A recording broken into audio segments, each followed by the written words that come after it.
بسم اللہ الرحمن الرحیم۔ السلام علیکم۔ امید کرتی ہوں کہ آپ سب خیریت سے ہوں گے۔ ویلکم ہے آپ سب کا انابیہ وائس چینل پر۔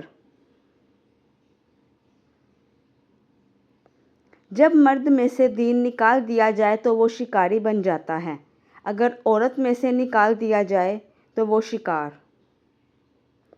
محبت کسی کو چھوڑنے کی 99 مضبوط وجوہات رکھتے ہوئے بھی ایک کمزور جواز پر ساتھ رہنے کا نام ہے۔ مرد کی بیوی اس کے لیے ہیرے کی طرح ہے اور باقی سب عورتیں لوہا۔ تو پھر وہ شخص عقل مند کیسے ہو سکتا ہے جو ہیرے کو چھوڑ کر لوہے کے پیچھے بھاگتا ہے؟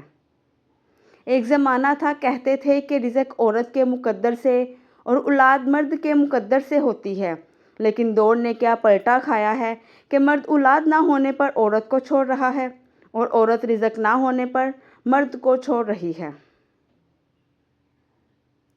کسی مرد کی محبت میں اگر عورت مٹی کا ڈھیر ہو جائے تو وہ پھر تا عمر مٹی ہی رہتی ہے، پیروں کے نیچے کچلی جانے والی بدبخت مٹی۔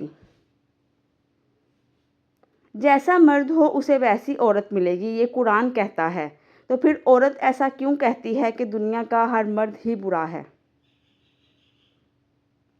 شریف مرد کو اگر بری عورت سے نکاح کرنا پڑے تو کر لیتا ہے اور اس کو عزت کی زندگی بسر کرنے کا کم از کم ایک موقع ضرور دیتا ہے۔ اور برا مرد شریف عورت کو محبت کا جھانسا دے کر اگر نکاح کر بھی لے تو اسے ساری زندگی رسوا کرتا ہے کہ اگر اتنی ہی عزت دار ہوتی تو میرے چکر میں ہی کیوں پڑتی۔ یہ بڑی تلخ حقیقت ہے اور محبت کی شادیوں کی ناکامی کی سب سے بڑی وجہ۔ اگر عورت مرد کو ہمیشہ کے لیے اپنا وفادار بنانا چاہتی ہے تو 3 کام کرے۔ نمبر 1، مرد کو یقین دلائے کہ وہ اس پر اندھا اعتبار کرتی ہے۔ نمبر 2، پھر اس کی حرکات پر نظر بھی رکھے۔ نمبر 3، مرد کو کسی بھی عورت کے ساتھ اکیلے نہ چھوڑے۔ مزید ویڈیوز کے لیے چینل کو سبسکرائب کر دیں۔ ویڈیو پسند آئی ہے تو لائک، شیئر اور کمنٹ کرنا مت بھولیے گا۔ جزاکم اللہ خیرا کثیرا۔